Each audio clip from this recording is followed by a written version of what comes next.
esker eta eskerrik asko denoi, etortxagatik.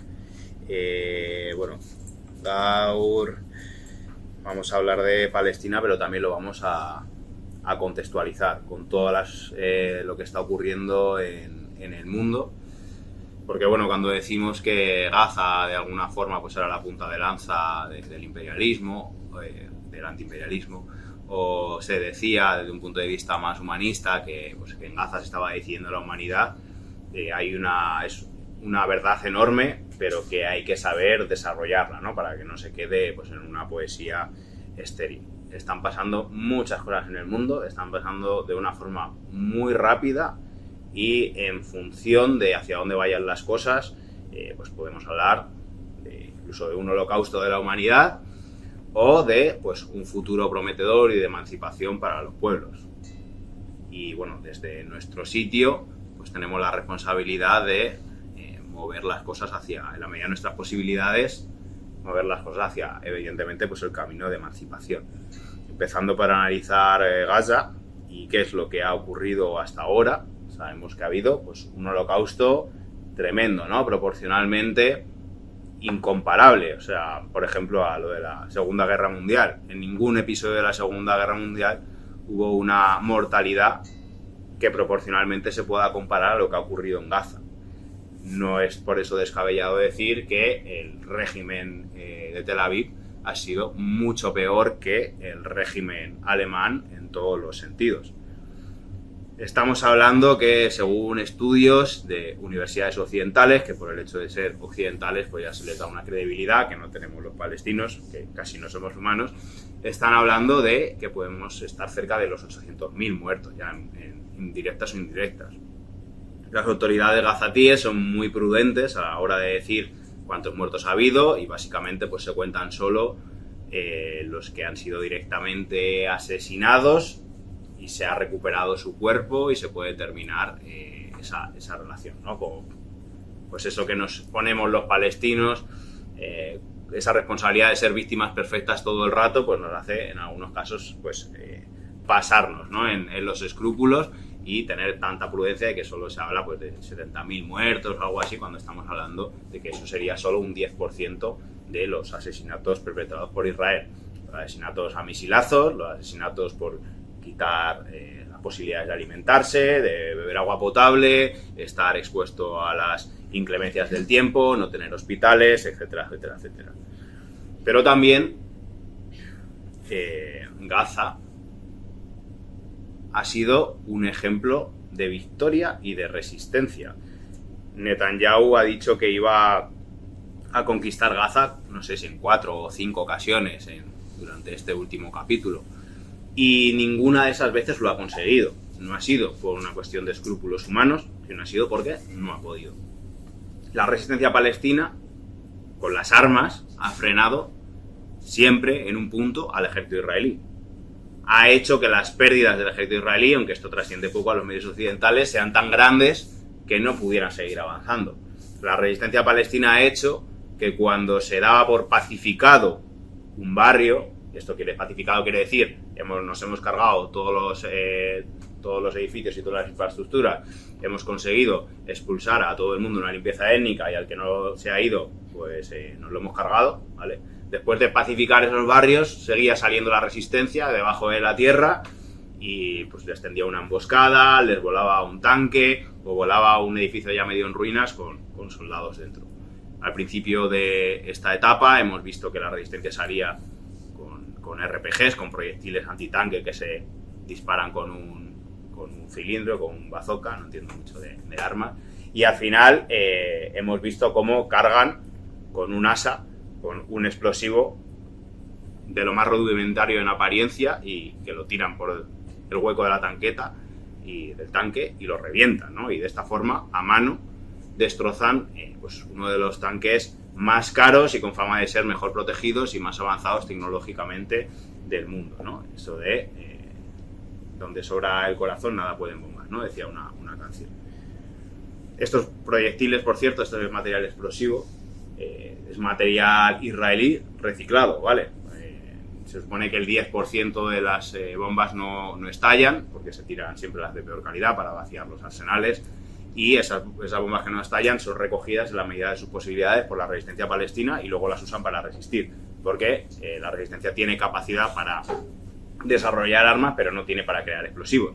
De hecho, bueno, ya en episodios anteriores a lo que ocurrió a partir del diluvio de Al-Aqsa el 7 de octubre, pues sabemos como ofensivas de misiles que había lanzado la resistencia palestina. El explosivo de los misiles los habían encontrado un comando de buzos de Hamas buceando en el mar Mediterráneo y sacando los torpedos que tenía un barco británico hundido en la Primera Guerra Mundial y cosas así. Después de este tiempo, después de tantos bombardeos periódicos, pues la resistencia palestina ha sido capaz de conseguir un arsenal que sigue aumentando con las bombas que se tiran y no explotan, y son con lo que nos defendemos.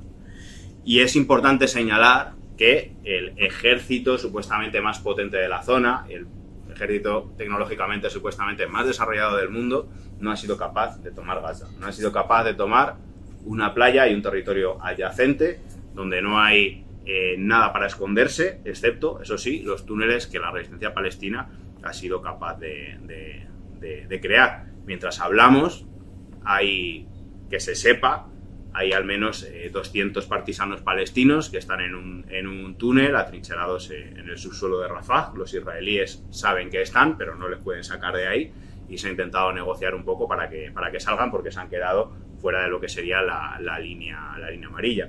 Israel pretende que salgan entregando las armas y ellos han dicho que de eso nada, que salen, van al territorio palestino, al territorio que se considera palestino según el alto el fuego de control palestino en este momento, pero que no van a entregar sus armas y ahí siguen. Esto es una de las claves de por qué Israel no ha sido capaz de tomar Gaza. Vamos a hablar de lo que ha ocurrido en Líbano, etcétera, que hablaremos más adelante. En este contexto en el que Israel ya lleva desgastándose 2 años con tantos relevistas, soportando la solidaridad internacionalista de Yemen, que cada poco tira un misil y paraliza el país, soportando que sus jóvenes y fuerzas productivas estén movilizadas todo el rato para poder perpetrar el genocidio, y no consiguiéndolo, Trump, la autoridad en los Estados Unidos, les acabó imponiendo el alto el fuego. Primero se lo impuso en enero y finalmente les ha impuesto que hoy en día está en vigencia, ¿no? Sabemos que alto el fuego quiere decir que alto a la resistencia palestina y el fuego solo para los israelíes, pero efectivamente digamos que el holocausto vuelve otra vez a un ritmo más lento. Mientras haya un holocausto lento, se considera que va a ser soportable para las audiencias en el norte global, ¿vale? En Occidente, en los países democráticos, si los matan poco a poco, estamos a favor, o por lo menos no nos remueve tanto como para mantener las movilizaciones. Y este es un poco el principal objetivo que tiene el plan Trump. Esto hay que verlo como que siempre es un tira y afloja, ¿vale? La oligarquía, afortunadamente, los poderosos, la burguesía, los medios, los propietarios del gran capital, no son una unidad homogénea. Entre ellos tienen sus discusiones, entre ellos tienen sus conflictos de intereses, y eso también causa debilidades que las personas oprimidas pueden aprovechar para avanzar. Es una ley histórica que toda gran revolución, además de que los oprimidos han conseguido organizarse en una fuerza potente, coincide con que los opresores están en un momento en el que circunstancialmente no tienen tanta fuerza, ¿no? Siempre hay una especie de vacío de poder antes de una revolución. Y estos conflictos que hay, por ejemplo, entre las élites norteamericanas, que son sionistas más pragmáticas y sionistas, vamos a decir, pues más mesiánicos o más locos, más ideologizados y menos materiales, pues están sirviendo para que más o menos se mantenga el alto el fuego. Y cuando los más mesiánicos intentan romperlo y empezar un bombardeo masivo, como ha ocurrido ya en 2 ocasiones, pues los pragmáticos, liderados en este momento por el señor Trump, pues intentan frenar y que el holocausto vuelva a ese ritmo más lento. Y en estas circunstancias se impuso el plan Trump. El plan Trump siempre, desde el principio, ¿vale?, fue una chorrada. El plan Trump se presentó por Netanyahu y Trump sonrientes como algo que va a ser lo definitivo, etc. Y se estaba presentando diciendo Netanyahu que él no iba a respetarlo. Pero sí consiguieron, gracias a todo el apoyo, toda la fuerza mediática que tienen, gracias a por los intereses capitalistas de capital que tienen, y gracias a que directamente ya se están comprando los medios de comunicación de una forma muy descarada, como la CBS en Estados Unidos o TikTok, que se lo están comprando los israelíes, y además de una forma pública. Esa fuerza se usó para que todos los medios del mundo pusieran la pelota en el tejado de la resistencia palestina, diciendo, pues a partir de ahora, aunque lleváis 2 años sufriendo un holocausto a todo gas, a partir de ahora, si sigue habiéndolo, va a ser vuestra culpa porque os han puesto un plan de paz sobre la mesa. Y ante eso, ¿qué hizo la resistencia? Con inteligencia y sabiduría, dijo, pues agradecemos al señor Trump este esfuerzo que ha hecho porque haya paz, y de lo que vamos a hablar es únicamente del intercambio de prisioneros, es decir, lo que llevamos proponiendo desde el 7 de octubre, y de que nosotros, jamás, en el liderazgo de la resistencia palestina, nos retiremos, digamos, de la gestión de los asuntos civiles de la Franja de Gaza, que es algo que llevan ofreciendo desde el año 2014. En el año 2014 dijeron, bueno, hemos ganado las elecciones democráticamente, pero tienen estrangulado a Gaza con la excusa de que estamos nosotros gobernando. Nosotros nos vamos a hacer un acuerdo con la Autoridad Nacional Palestina y que ellos gobiernen los asuntos civiles. En ese momento, Netanyahu también está en el poder, por cierto, inició una ofensiva para que eso se detuviera. Y siempre que los palestinos han intentado algún tipo de acuerdo en ese sentido, pues siempre se ha desatado una guerra para frenarlo, ¿vale? Jamás dijo ya mucho antes del plan Trump que estaba dispuesto a abandonar la gestión civil de Gaza. Abandonarla para que la cogiera un grupo de personas palestinas con el consenso de todas las fuerzas y facciones de la resistencia palestina, y solo para los asuntos civiles, es decir, sin renunciar al derecho legítimo a la resistencia. Y estoy hablando, evidentemente, de la lucha armada, como dice la resolución 3070 de las Naciones Unidas, que dice que el pueblo palestino tiene derecho a defenderse por todos los medios, incluida la lucha armada. Y es obligación de todos los estados apoyar moral y materialmente esa lucha, incluyendo esa lucha armada, ¿vale? Con esas palabras lo dice la resolución de las Naciones Unidas, la 3070 y otras. Finalmente, eso pues acabó en un punto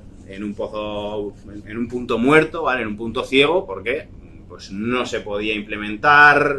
Israel cada 2x3 pues estaba intentando romper el alto el fuego, no se puede refrenar esas ganas de asesinar, y recientemente han conseguido llevarlo al Consejo de Seguridad de las Naciones Unidas y ha quedado aprobado como la resolución 2803 de 2025, ¿vale? Que fue justo antes de ayer, y que la letra literal no la había podido leer hasta hoy. Básicamente dice y adjunta el plan Trump y dice que eso es lo que van a cumplir, que van a desarmar a la resistencia palestina, es decir, que van a incumplir las resoluciones anteriores, arrebatando el derecho al pueblo palestino a defenderse, que van a crear una fuerza de paz, es decir, un ejército colonial liderado por Estados Unidos para conquistar Gaza, porque allí donde Israel ha fracasado, y desde ahí asegurarse, en colaboración con Israel, de que Palestina no vuelva a tener nunca la capacidad de defenderse. Esto es básicamente lo que ha apoyado el Consejo de Seguridad de las Naciones Unidas. Llega hasta tal punto el ridículo que como gobernador de Gaza van a poner al señor Tony Blair, conocido por ser otro genocida en Irak, y además pues esa broma de mal gusto histórica de volver a poner un gobernador en Gaza británico, ¿no? Y nos estamos retrotrayendo a lo que empezó hace justo un siglo. Y pues bueno, muchos analistas se preguntan si se está convirtiendo, de hecho, las Naciones Unidas en lo que en su momento fue la Sociedad de Naciones. Si vamos a empezar a poner mandatos coloniales en el Sáhara, mandatos coloniales en Palestina, pues sabemos lo que vino después. Cuando esta unión de naciones se usa para que el imperialismo, para que las potencias poderosas impongan su punto de vista, impongan sus necesidades, es decir, sus derechos de latrocinio sobre el bienestar de los pueblos, pues lo que viene después es otra guerra mundial, porque es lo que dice la historia, ¿vale? Es muy importante entender que en estos 2 años, aunque parezca que nada ha cambiado, o eso quieren que creamos, aunque parezca que no mereció la pena rebelarse, aunque parezca que quieran volver a hace un siglo con un mandato británico de la Sociedad de Naciones que acabamos de comentar, Israel ha perdido la batalla.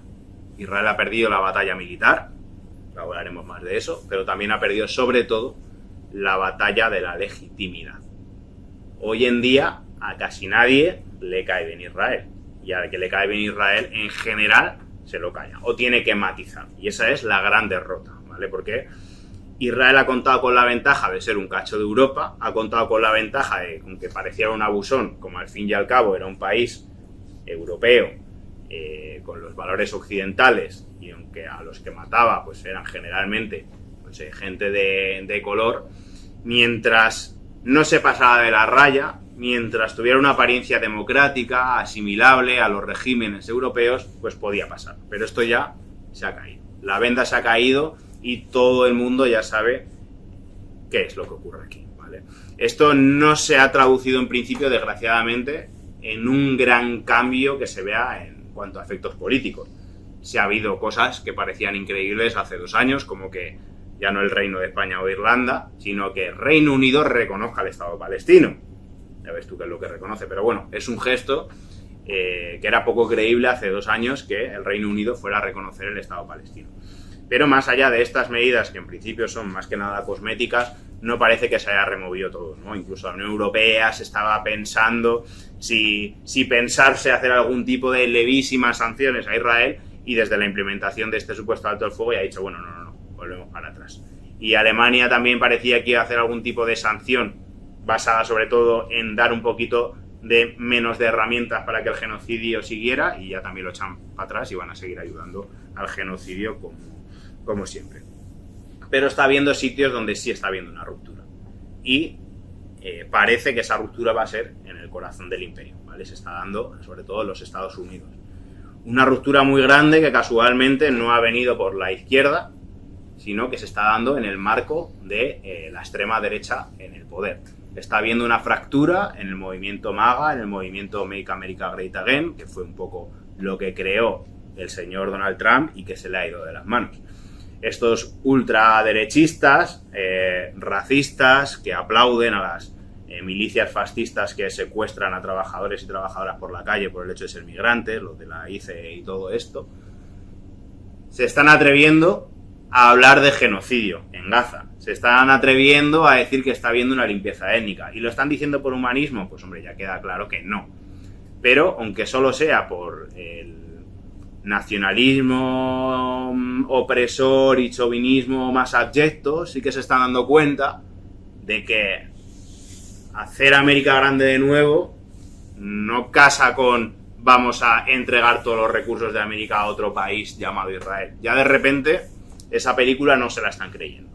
Y eso está generando una fricción interna muy grande. Presentadores con millones de seguidores han sido expulsados de las cadenas afines, se están moviendo masas. Y además parece que entre las juventudes republicanas, que ellos consideran que es el futuro, está habiendo bastante unidad, ¿vale? En esto.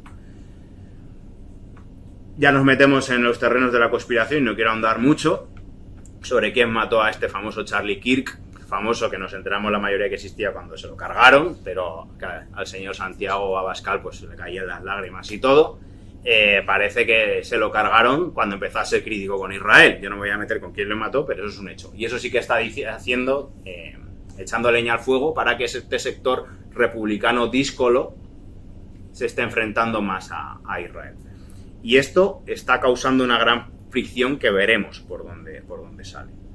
Hay también otro problema muy grande que tiene la clase política estadounidense, y es el famoso caso Epstein, que parece que son tonterías o que tiene que ver solo con algunos famosetes que van a quedar en mal lugar porque se sepan las atrocidades que cometen, pero tiene intereses bastante profundos. Se sabe que Epstein pues, era agente del Mossad, y pues se presume que pues toda la gente que pasó por ahí a cometer violencia contra menores, contra mujeres, contra todas esas barbaridades, está grabada por el Mossad, porque era la gente del Mossad, y de esta forma pues se les podría condicionar sus políticas, y estas cosas que parece que afectan a personas a nivel individual, luego tienen un sentido a nivel colectivo bastante grande. Por ahí ha pasado hasta el Mohammed bin Salman, que es el caudillo de Arabia Saudí. y que se ha visto que le regala una tienda al señor Epstein, ¿no? Epstein, por cierto, para los que no lo sepáis, cuando esto salió a la luz, pues misteriosamente se suicidó, ¿no? Como suele pasar tantas cosas. Alguna de sus víctimas también ha sido suicida, desgraciadamente, amenazando con hablar. Parece ser que se dice que esto puede ser también un arma para agitar a sectores del gobierno norteamericano a seguir defendiendo a ultranza el programa mesiánico de Israel, ¿vale? Incluso se dice que Trump podría estar implicado y que Netanyahu tiene a Trump cogido porque le puede destruir políticamente. Yo ahí no lo sé y no me voy a meter, pero ahí sí que hay una fricción importante que puede estar condicionando, ¿vale? Pero más allá de eso, los dos bloques potentes que están luchando dentro del sionismo norteamericano, que es el que está en el poder, porque esto que he hablado de la disidencia anti-israelí están fuera del poder, ¿vale? Aunque estén dentro del movimiento Make America Great Again y tal, pero sí, dentro ya de los círculos de poder, sí están chocando dos visiones sionistas muy potentes. Están chocando en Israel, pero sobre todo están chocando en Estados Unidos, porque el sionismo es algo global, que está relacionado con el capitalismo y el imperialismo. Israel es su expresión sobre el terreno de Palestina, pero es algo muy global, ¿vale? Y el sionismo está chocando entre los pragmáticos y los mesiánicos que piensan que con la guerra total va a venir el Armagedón y el fin de los tiempos. Y que por eso hay que hacer una guerra total. En Israel esto se ve entre los también racistas y genocidas israelíes, pero que quieren un sistema democrático, más o menos con ciertos derechos civiles para la raza superior, y los que directamente son fascistas. Fascistas laicos o fascistas religiosos, pero fascistas. Y esto también tiene un eco en Estados Unidos. Los que quieren que venga la guerra mundial, el Armagedón y el fin de los tiempos, y los que quieren ser más pragmáticos, sin dejar de ser sionistas, como Trump y su yerno, que lo que están pensando es construir pisos en la franja de Gaza y sacar dinero, dentro de que también son sionistas, ¿vale?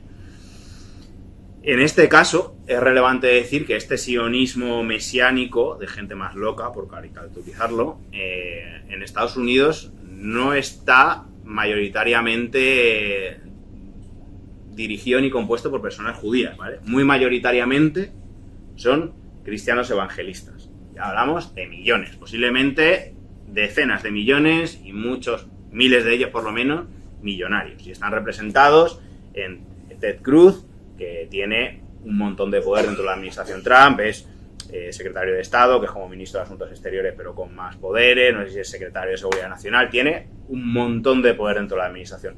Y este tío, y miles de millonarios con él, y decenas de millones de personas, incluso cientos de millones de personas en el mundo, gracias a la proliferación del turboevangelismo capitalista 2.0, piensan que los cristianos tienen la misión sagrada de apoyar a Israel, porque aunque son judíos y están muy confundidos porque adoran a los que mataron al Señor y todo esto, sí que tienen la misión de traer el reino de los cielos a la tierra.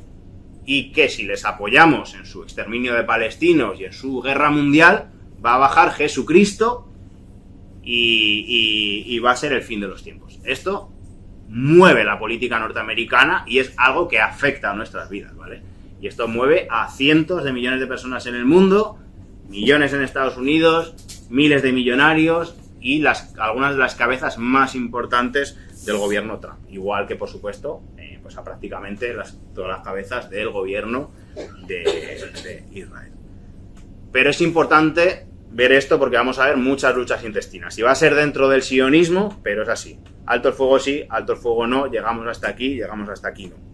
¿Vale? Los pragmáticos están frotando las manos con el acuerdo del plan Trump, porque está diciendo, vamos, con el beneplácito del Consejo de Seguridad de las Naciones Unidas, vamos a exterminar a todos los palestinos, igual que han exterminado Libia, que también fue con un acuerdo del Consejo de Seguridad, y ya vemos que bien ha ido.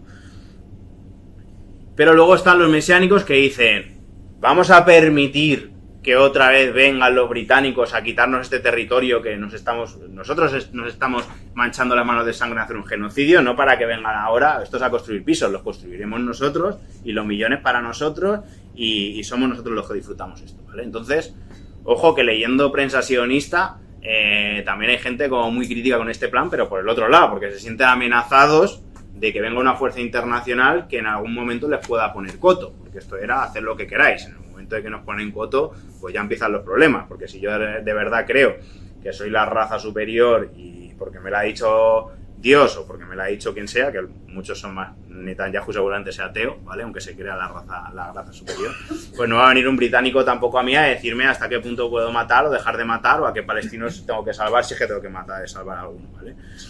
Y esto también es algo que hay que tener en cuenta. La resistencia palestina lleva estando un siglo. Y ha estado cuando los líderes eran feudales, cuando los líderes eran la pequeña burguesía, cuando eran los comités populares en la intifada y ahora cuando son las 14 facciones que hay en Gaza lideradas por Hamas, ¿vale?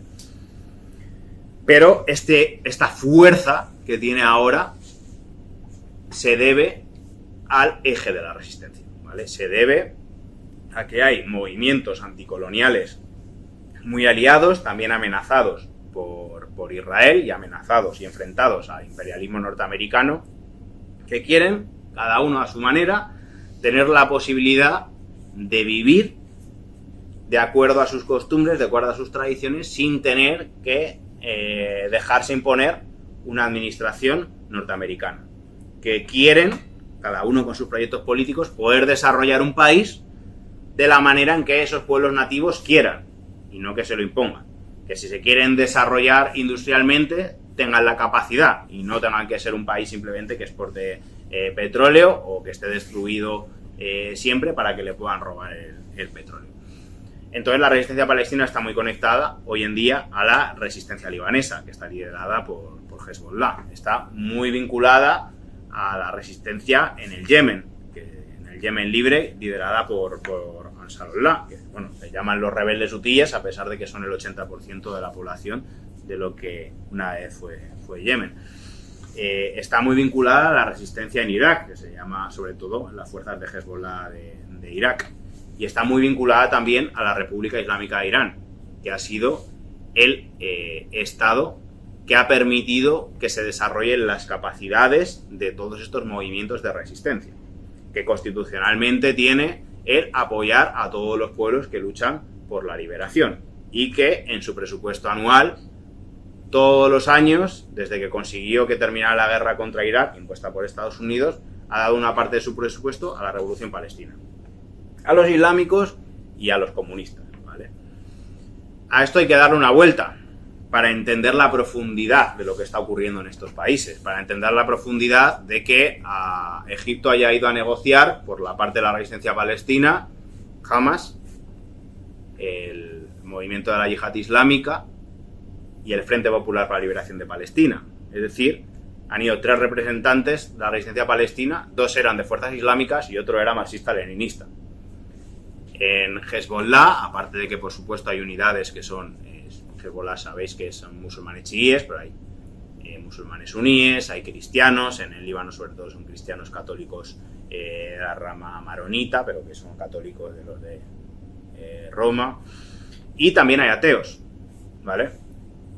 Y de hecho Hezbollah entrena y da capacidades militares al Partido Comunista del Líbano. En el Yemen, los sindicatos, el Partido Socialista y lo que quedan de los movimientos comunistas, en Yemen, que fue parte de Yemen, fue un estado socialista, ¿vale? Cuando estaba el bloque soviético y todo esto. Estos están dentro de Ansarullah, en el gobierno de Salvación Nacional. A pesar de que son grupos mayoritariamente islámicos, se definen como grupos anticoloniales y están en cooperación con las fuerzas de izquierda locales. Esto es algo que se ha producido en los últimos años por las necesidades de lucha y es algo que cuesta muchísimo entender desde Occidente, pero que sobre el terreno es lógico. ¿Qué queremos? Tener la posibilidad de desarrollarnos como país en base a como nosotros queramos, sin que nos impongan y resistiéndonos a quien desde el exterior nos intente oprimir. Y además queremos un sistema, como países empobrecidos, en el que las personas desfavorecidas tengan las posibilidades de desarrollarse. Y que se respeten los derechos humanos, pero no los derechos humanos de los que habla Occidente, que cuando Occidente habla de derechos humanos habla de bombardear países. Desde el sur global, cuando se habla de derechos humanos, se habla de vivir con dignidad y vivir en igualdad y vivir con libertad.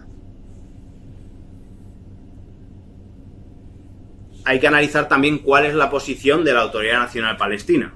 Esas autoridades que están en Ramallah, que tienen embajadas por todo el mundo y que la gente piensa que es la voz de Palestina. La Autoridad Nacional de Palestina es una autoridad cipaya, está definida por los funcionarios norteamericanos como nuestros agentes sobre el terreno, si te pones a leer a sus analistas, con el eufemismo de cooperación para la seguridad, tiene una cooperación total con Israel, es una externalización de la resistencia, de la ocupación, para acabar con la resistencia sin que sea tan caro para Israel. En sus cárceles tiene a resistentes palestinos presos, da información de todo palestino y palestina que se organiza políticamente, estudiantes, lo que sea. Incluso llegan a asesinar a periodistas disidentes en torturas. Y estos son los que se consideran los representantes del pueblo palestino. ¿Por qué? Porque tienen un programa de ser serviles a los Estados Unidos. El señor Mahmoud Abbas, que más del 90% según todas las encuestas de los palestinos quiere que se vaya a su casa, presidente de la Autoridad Nacional Palestina, propuso ya desde 2014 de forma oficial, aunque lo sabíamos desde siempre, que existiera un Estado palestino cuya seguridad, desmilitarizada, y cuya seguridad iba a estar a cargo de la OTAN. Es decir, ¿cuál es la apuesta de este sector derechista de la burguesía palestina? Para que Estados Unidos no necesite un Israel aquí, vamos a ser nosotros ese Israel. Y vamos a tener el rol, por ejemplo, que tienen los Emiratos Unidos, los Emiratos Árabes Unidos, por ejemplo, que es una república ficticia, es una monarquía ficticia árabe con mucho gas y mucho petróleo, muy unido a Israel, una extensión del imperialismo norteamericano en la zona y que está haciendo ahora el genocidio en Sudán, por ejemplo, o el que está contribuyendo al genocidio en el Congo. Todos estos elementos están completamente relacionados.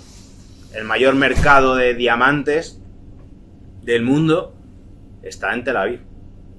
Israel no tiene ningún diamante, ¿vale? Y uno de los mayores mercados de oro están los Emiratos Árabes Unidos, sus fieles amigos árabes. Y en Emiratos no hay ni una mina de oro, están en Sudán, ¿vale? Todos tienen fuerzas mercenarias sobre el terreno para sacar dinero. Y no es que el ser humano es despiadado y todo el mundo roba lo que puede, ¿vale? Lo hacen en cooperación y siempre subordinados a Estados Unidos. Y esto es un concepto muy importante de interiorizar para saber que es necesario cambiar ciertos esquemas. Es importante que digamos a nuestros representantes que exijan al gobierno español o que exijan a la Unión Europea que no se colabore con el genocidio, que se haga un embargo de armas. Son objetivos muy claros que tenemos que llevar a cabo. Pero también, como militantes solidarias, tenemos que saber que esto, en última instancia, no se va a dar. Porque no hay una Unión Europea sin un Israel que le esté asegurando el petróleo barato de toda la zona. No hay una Unión Europea sin un acuerdo para entre todos los países miembros poder explotar en conjunto las colonias. O sea, aquí se habla de que si Rusia quiere invadir países, pero no se habla, por ejemplo, de que Francia tiene virtualmente invadidos un montón de países en África. Y con el franco CFA controla su economía. O sea, son países que son solo virtualmente independientes. Y gracias a la Unión Europea, nosotros como españoles podemos ir a esos países y montar una empresa para robar a manos abiertas a los gobiernos, por ejemplo, del África Occidental, con la honrosa excepción de la Confederación del Sahel, que se está cabreando y está cerrando el grifo a todo esto, ¿vale? Bueno, voy terminando ya y luego pues si hay preguntas y tal seguro que podemos enriquecer el debate porque son cosas, pero quería hablar un poco sobre el papel de China y Rusia. Yo creo que también es algo bastante importante, sobre todo a raíz de pues que tenían la capacidad de vetar esta decisión del Consejo de Seguridad Nacional, del Consejo de Seguridad de las Naciones Unidas, y no lo han hecho. Y también tenían la capacidad de haber vetado el que entregó al Frente Polisario a la causa saharaui, y tampoco lo hicieron. Y hay que entender un poco cuál es la situación. En primer lugar, como revolucionarios o aspirantes a serlo, yo creo que tenemos evidentemente que condenar esta posición. Pero no la de China y Rusia, sino la de todo, de China, Rusia, la de Estados Unidos, la de todo el Consejo de Seguridad. Sobre todo con los que han votado a favor. No va a recaer nuestra ira con los que se han abstenido solos, ¿no? Pero hay que condenar la posición de todos. Tenían la posibilidad de haber enfrentado una posición colonialista y no lo han hecho. No podemos obviar que aunque se han abstenido China y Rusia, sí, a continuación sí que han criticado lo que esto suponía. Y tampoco podemos obviar que la Autoridad Nacional Palestina Cipaya apoyaba esta resolución y que los países árabes que están alrededor, también cómplices de Estados Unidos, la apoyaban. Es decir, han fallado como referentes del internacionalismo proletario, pero igual era un poco ingenuo pensar que Rusia y China en este momento lo son, porque no estamos hablando ni de la China de Mao, ni estamos hablando de la Unión de Repúblicas Socialistas Soviéticas. Estamos hablando de dos países perseguidos por el imperialismo, que quieren ser destruidos por el imperialismo, que por ello se acercan al sur global y a la cooperación y a relacionarse con otras formas con los países del sur global, pero que están en el punto en el que están. Pero tampoco nos puede hacer perder de vista que Rusia y China y estas capacidades que están desarrollando dentro del BRICS y dentro de sus relaciones con todos los países de la zona, incluyendo Irán o empezando por Irán, son una condición indispensable para la emancipación de los pueblos. Aunque solo sea porque poniendo freno a Estados Unidos, que es la potencia imperialista mundial, le están debilitando y están posibilitando así que sea más fácil que haya procesos de emancipación en el mundo. Aquí hay que comerse el plato entero. No son una referencia del imperialismo, o sea, del internacionalismo proletario, pero no son Estados Unidos. No nos van a salvar, pero son una herramienta que vamos a tener que emplear los pueblos que nos queramos salvar. Eso es así. ¿Cuándo van a mostrar un apoyo decidido China y Rusia a los países o a los pueblos que estén luchando por su liberación? Pues cuando sus propias capacidades les den la posibilidad de victoria. Desgraciadamente la política es así. Y creo que hay que criticar que sea así. Yo creo en un mundo en el que pensaba la Cuba de Fidel o la Rusia soviética de Lenin, etcétera. Pero estamos en el mundo en el que estamos.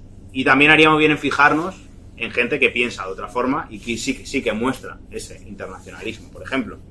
Y es Yemen, ¿vale?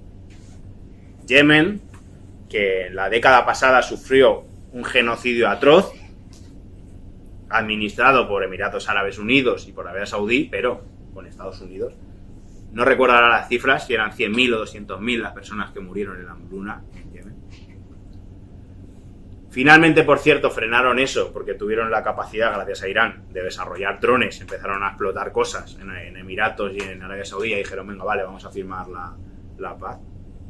Pues esta gente, a pesar de que tiene todos los bloqueos del mundo y que por una necesidad de supervivencia ha tenido que desarrollar sus capacidades militares, esta gente lleva desde el 7 de octubre cumpliendo las resoluciones de la ONU que dicen que hay que apoyar moral y materialmente a la resistencia palestina por todas sus formas, incluida la lucha armada.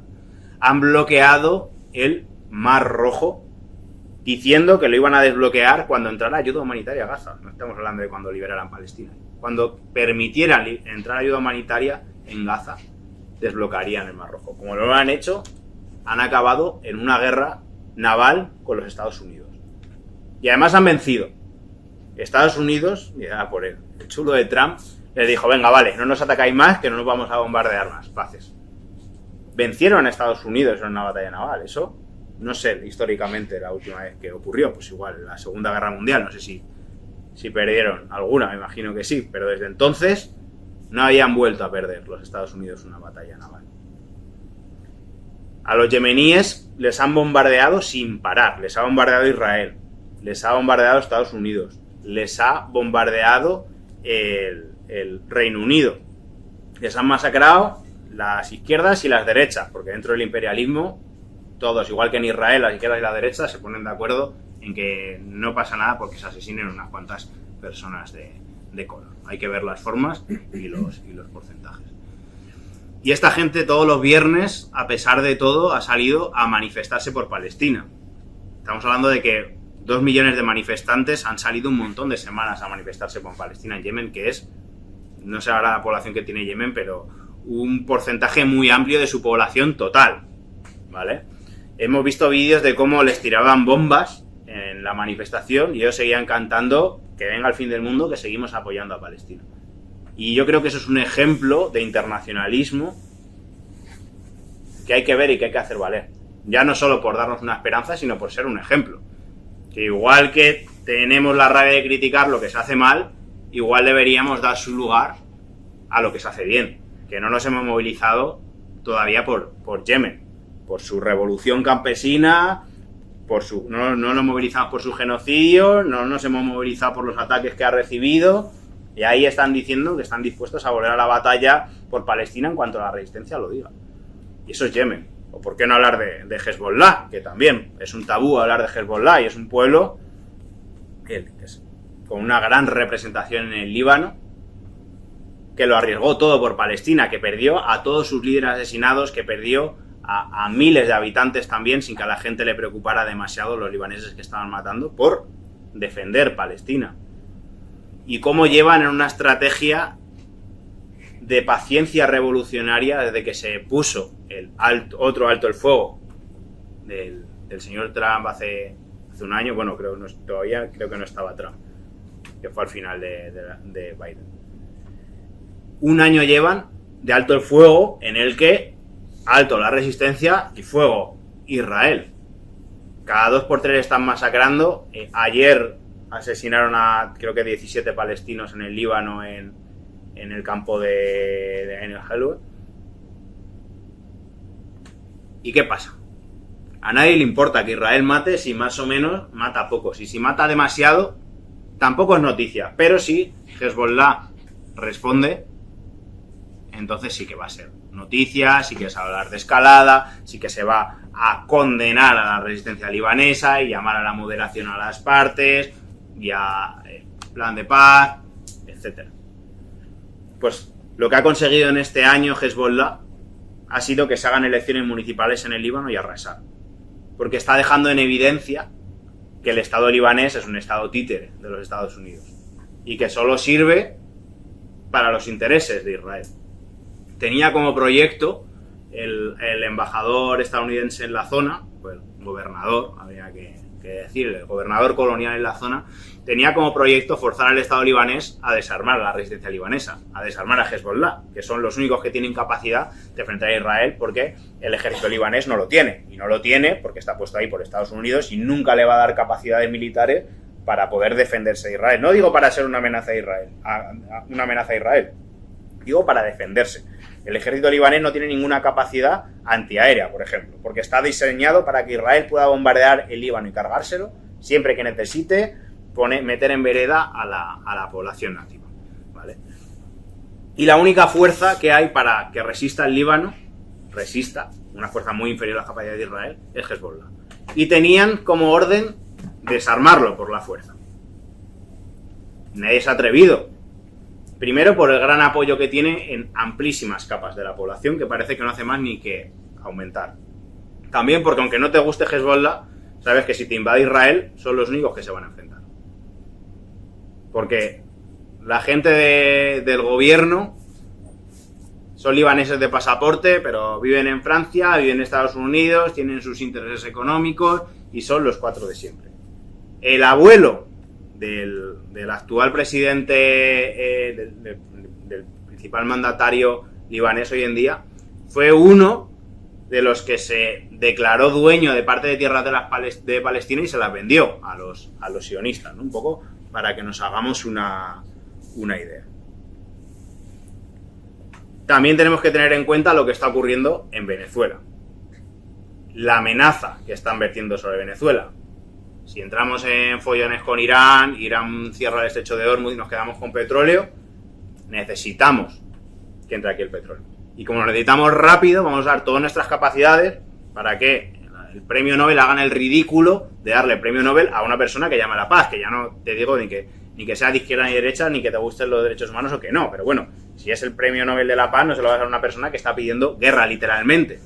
Pero literalmente está pidiendo una invasión, sale en televisión y dice que va a dar todos los recursos venezolanos, que los va a privatizar para que entren las potencias extranjeras a hacer una invasión. O sea, no lo podría hacer peor. Y este es el objetivo.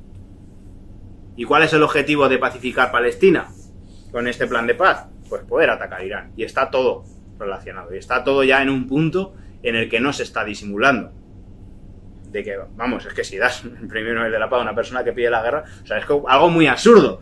Porque una cosa es dársela a una figura que te inventa, que se le quiere llevar la democracia a su país, y la democracia consiste en que vas a entrar, lo vas a arrasar todo y vas a coger los recursos naturales, pues todavía. Este dice que quiere democracia. Pero si coges a una que dice, por favor, que les invadan y que les bombardeen. Entonces, por ser prácticos y prácticas, ¿qué es lo que tenemos que hacer en esta etapa? Tenemos que tener esta visión de conjunto y tenemos que llamar a las cosas por su nombre. Tenemos que ir más allá, ¿vale? Queremos que acabe el genocidio, y esto es genocidio, por supuesto, pero esto genocidio no es un lema, ¿vale? Mi memoria política llega por los pelos a las manifestaciones contra la guerra de Irak. Y yo recuerdo mucha gente ahí con el no a la guerra. Y no la guerra, y no hablar de nada más, sirvió para que mucha gente saliera a la calle. Igual si hubieras al imperialismo hay que pararlo, igual habría movido menos gente en un momento dado. Pero luego eso lo tienes que reconducir de alguna forma, porque ¿en qué quedó no la guerra? Salieron 2 millones de personas, cambió el gobierno, sacó a las tropas de Irak y las metió en Afganistán. Todavía sigue la cosa. Hay que poner contenido, hay que tener visión política y hay que mojarse y hay que incomodar a las fuerzas que quieren cambiar la situación sin mojarse, para que se mojen. ¿Esto es genocidio? Sí, pero liberación de Palestina. Y Baitik y Chásora. Esto quiere decir que no hay sitio para Israel. Esto quiere decir que hay derecho a que vuelvan todos los refugiados y las refugiadas a sus lugares de origen. Esto quiere decir que si volvemos todos los refugiados y las refugiadas a nuestros lugares de origen, vamos a ser 14 millones de palestinos y 6 millones de colonos, contando con que todos se quieran quedar, cosa que es bastante dudable. Pero bueno, si se quieren quedar todos, somos 14 millones y 6 millones. En toda la Palestina histórica, no solo en Gaza y Cisjordania, porque yo sí soy gazawi, yo sí que volvería a Gaza. Yo tengo amigas de Haifa, tengo amigas de Jaffa, que le llaman Tel Aviv, de Nazaret, tengo amigas y amigos en muchos sitios que también tienen ese derecho a volver. Y si somos 14 millones frente a 6, pues no hay ninguna posibilidad de 2 estados. Porque ya estamos hablando de que no volvamos y que acabemos con todas las resoluciones de las Naciones Unidas de su creación prácticamente, que dicen que tenemos ese derecho. Y hablo de la Asamblea, no del Consejo de Seguridad, que es para darle de comer aparte. El derecho al retorno es la condición por la que Israel se le admitió en las Naciones Unidas. Entonces, violamos esas resoluciones para que Israel pueda seguir existiendo y que no vuelva a los palestinos, porque, bueno, yo aquí no estoy en una situación precaria que digamos, pero la mayoría de los palestinos en el Líbano pues tiene otra situación. En Jordania hay muchos campos de refugiados, en Siria ya menos por lo que ha pasado, pero hay palestinos, muchos millones, que están en una situación bastante precaria y que no se les va a olvidar la causa por mucho que queramos. Y a los que estamos en una posición más privilegiada pues no se nos olvida, pues seguramente que a ellos menos. Entonces, si respetamos ese derecho, ¿cuál es la otra opción para que haya 2 estados? Desde el punto de vista palestino, porque desde el punto de vista de Israel sabemos que nunca lo tolerarían, pero desde el punto de vista palestino, ¿qué haría falta? Que no tuviéramos derechos políticos, es decir, mantener un estado de apartheid como el que había en Sudáfrica, para que no vayamos a joderlo todo en unas elecciones, sin derecho a voto y con la posibilidad de que los israelíes sigan teniendo su derecho de raza superior. Evidentemente, pues esto es absurdo, por eso hay que pedir que se destruya el Estado de Israel, hay que pedir el desmantelamiento del Estado de Israel. Y hasta entonces, hasta que todo esto se produzca, para no caer en patrañas, para no caer en trampas verbales, hay que hablar de apoyar a la resistencia armada. es un derecho inalienable, es una necesidad. Decía una periodista hace poco, a la que hay que hacer caso porque es una periodista occidental, entonces lo que diga es verdad, no como cuando lo dicen los palestinos, que si a Israel le quitaran las armas, terminaría un genocidio, y si a la resistencia palestina le quitaran las armas, se completaría un genocidio, ¿vale? Además de que es una necesidad para existir, y porque los pueblos que no han tenido lucha armada, cuando se han sufrido a una limpieza étnica, han desaparecido, como el pueblo armenio en el Nagorno-Karabaj hace 3 años, ¿vale? Que no tenía lucha armada y 100.000 personas desaparecieron, los que pudieron correr no se los cargaron, pero desaparecieron y el mundo siguió girando, ¿eh? Pero los pueblos que hacen la lucha armada sí siguen existiendo. Esto es así, desgraciadamente. Ojalá, no es glorificación por las armas que todo el rato estemos hablando de lucha armada, es que hay que superar desde Occidente el miedo a que las personas morenitas tengan un arma en las manos, porque la gente dice que condena la violencia, venga de donde venga, pero eso no incluye a la policía en los países blancos, no incluye a que los países blancos tengan ejército, no suele incluir incluso, ni que haya desahucios, que haya explotación laboral, que haya violencia de género, etcétera, ¿no? La violencia, venga de donde venga, pero cuando viene de los oprimidos. Pues hay que superar esta falsa dicotomía y hay que apoyar el derecho a la resistencia palestina. Y además, aunque estas son las causas principales, las secundarias son legales, ¿vale? Nos han intentado llevar a la Audiencia Nacional a compañeras y han salido a sueltas. Esto puede cambiar porque la represión es así, pero bueno, a sueltas no, se ha archivado el caso. ¿Por qué? Porque es legal la lucha armada palestina. Es legal apoyar la lucha armada palestina. Materialmente, allá vosotros si la apoyáis, porque ahí igual se rompen los resortes, pero habría que apostar por eso, ¿vale? Yo he visto fotos de históricas de la UGT pidiendo dinero para el Vietcong, de la UGT, que tampoco son los más cañeros, ni lo eran entonces, pero hay que luchar por esas hegemonías, por lo menos hay que plantearlo como posibilidades, hay que apoyar a la lucha armada del pueblo palestino, porque eso es apoyar el derecho internacional y eso es buscar una solución en el marco de las Naciones Unidas. Y eso es todo lo que quería decir.